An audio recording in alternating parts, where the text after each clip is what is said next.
Hello friends, lifestyle of তনুশ্রীর নতুন রেসিপিতে তোমাদের আরও একবার স্বাগত।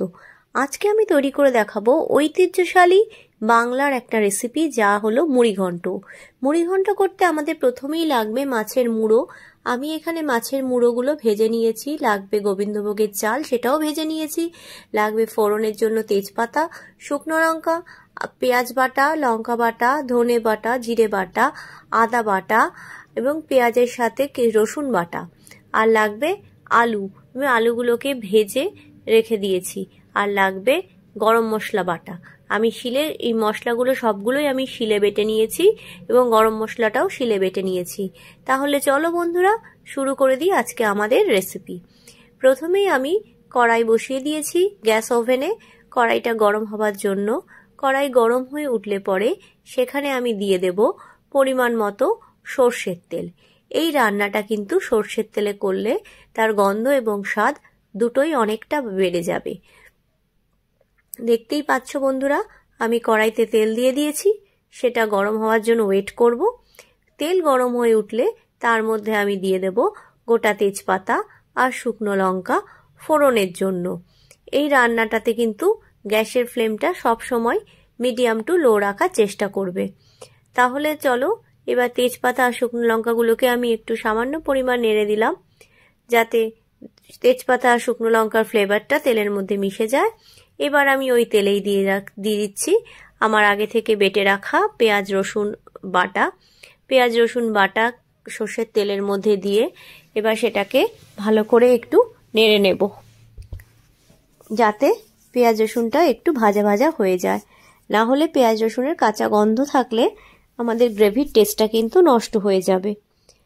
দেখতেই পাচ্ছ পেঁয়াজ রসুনটা দিয়ে কি সুন্দর ভালোভাবে আমি নেড়ে চেড়ে নিচ্ছি। বন্ধুরা, আমার চ্যানেল যদি তোমাদের ভালো লেগে থাকে তাহলে আমার চ্যানেলটাকে সাবস্ক্রাইব করে আমার পাশে থেকো, লাইক করো, শেয়ার করো, আর হ্যাঁ, বেল আইকনটা প্রেস করতে ভুলো না। তাহলে আমার সমস্ত রান্নার নোটিফিকেশনগুলো তোমরা পেয়ে যাবে সবার আগে।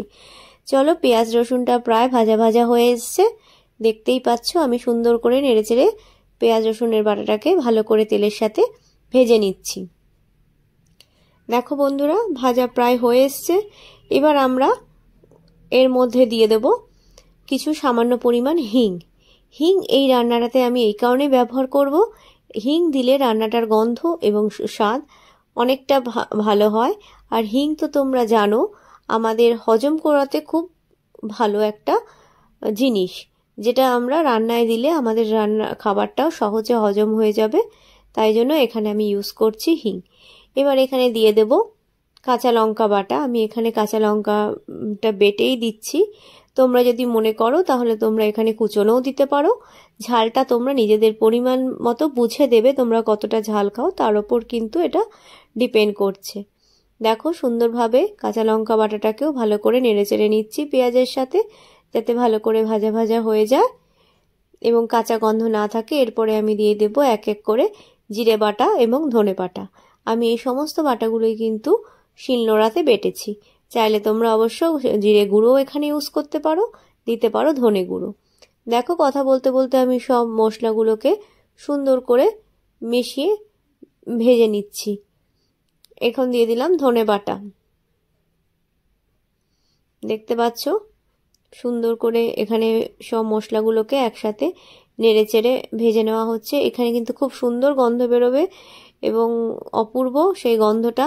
তোমরা যখন রেসিপিটা করবে তোমরাও এই সুন্দর গন্ধটা ফিল করবে। চলো, ভালো করে নাড়িয়ে চাড়িয়ে ভাজা হয়ে গেছে প্রায়। এবার এখানে দিয়ে দেবো হলুদ গুঁড়ো। এবার হলুদ গুঁড়োটাকে দিয়ে ভালো করে মশলার সাথে মিশিয়ে নিতে হবে। এখানে কিন্তু বন্ধুরা সবসময় গ্যাসের ফ্লেমটা মিডিয়াম টু লো রাখবে, কখনোই এই রান্নাটা কিন্তু হাই ফ্লেমে করবে না। চলো, কথা বলতে বলতে এখানে দিয়ে দিচ্ছি আমি কাশ্মীরি লঙ্কার গুঁড়ো। কাশ্মীরি লঙ্কার গুঁড়ো দেওয়ার ফলে আমাদের এই ঝোলের বা গ্রেভির কালারটা কিন্তু খুব সুন্দর আসবে। সেটা তোমরা আস্তে আস্তে দেখতে পাবে ঝোল বা গ্রেভির কালারটা কত সুন্দর আসে। চলো, এখানে এরপরে আমরা আবার দিয়ে দেব কিছু পরিমাণ নুন। নুনটা কিন্তু নিজেদের স্বাদ অনুযায়ী দিতে হবে। তোমরা যে যেরকম নুন খাও সেই পরিমাণে এখানে নুন দেবে। দেখতেই পাচ্ছ বন্ধুরা, মশলাটা দিয়ে কিন্তু খুব ভালো করে কষানো হচ্ছে। এবার এই পর্যায়ে এসে মশলাটা দিয়ে ভালো করে কষিয়ে দিয়েছি। এবার কিছুক্ষণের জন্য ঢাকা চাপা দিয়ে দেবো। দেখো মশলাটা থেকে একটু সামান্য পরিমাণ জল বেরিয়েছে।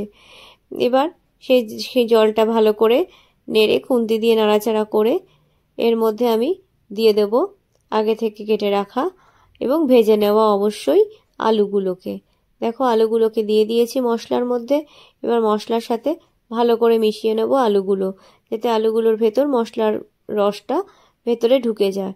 দেখতেই পাচ্ছ আলুগুলো দিয়ে দিয়েছি সুন্দরভাবে ডুমো করে কাটা। এবার ভালো করে নাড়িয়ে চাড়িয়ে নিচ্ছি।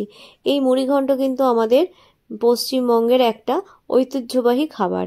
এটা আগেকার দিনে আমাদের মা ঠাকুমারা অনেকেই করতো, তবে এখন এই খাবারটা কিন্তু অনেকটাই কমে এসছে। সাধারণত আমরা সবসময় বাড়িতে ব্যস্ততার জন্য করতে পারি না, কিন্তু এটি একটি পুরনো দিনের খাবার এবং যার স্বাদ কিন্তু অপূর্ব হয়।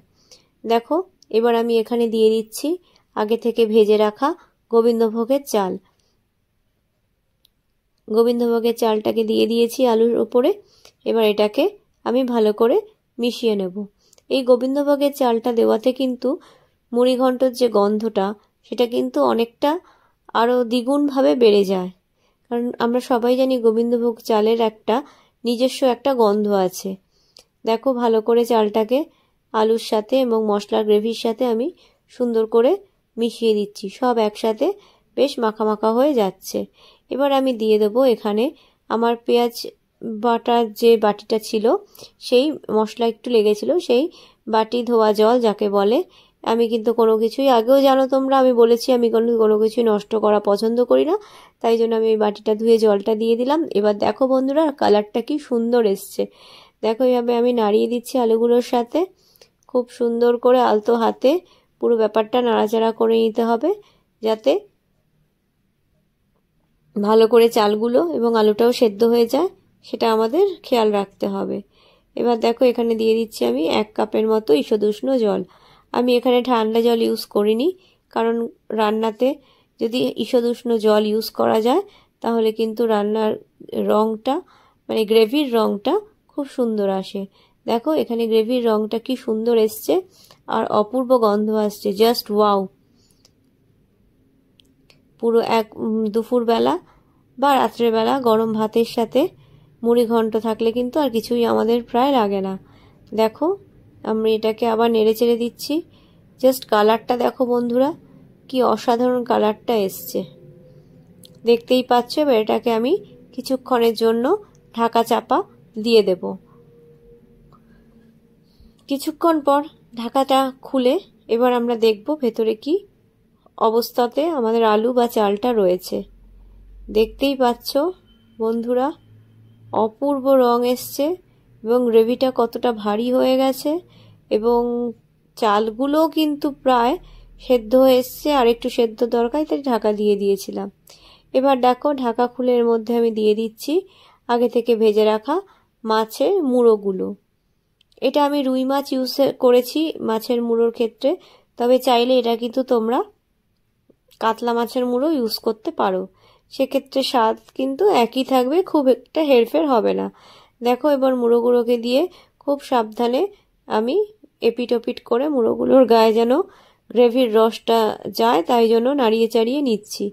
তোমরা দেখতেই পাচ্ছ এখানে আমি দিয়ে দেব আমার আগে থেকে শিলে বেটে রাখা গরম মশলা জল, সেই গরম মশলাটা দিয়ে দিলাম। এবার দেখো কি সুন্দর রং এসছে আর গন্ধ কি বলবো, জাস্ট অসম। এবার আবার আমি কিছুক্ষণের জন্য ঢাকা চাপা দিয়ে দিলাম। খানিকক্ষণ বাদে ঢাকা খুলে দেখছি, দেখো মশলাটা থেকে জল ছেড়েছিল এবং সুন্দর একটা জল বেরিয়েছে আর রংটাও কিন্তু অসাধারণ হয়েছে। এখানে আমি একটু দিয়ে দিলাম শাহি গরম মশলার গুঁড়ো। আবার কিছুক্ষণের জন্য ঢাকা চাপা দিয়ে দিলাম। জাস্ট কালারটা দেখো বন্ধুরা, জাস্ট ওয়াও, কি সুন্দর গন্ধ বেরিয়েছে, দেখতেই পাচ্ছ ফুটছে। এবার আমি এটাকে সার্ভ করে দিয়েছি। তোমাদের কেমন লাগলো অবশ্যই জানিও, কমেন্ট করো, এবং তোমরা কে কে মুড়িঘণ্ট খেতে ভালোবাসো অবশ্যই জানিও। সবাই খুব ভালো থেকো।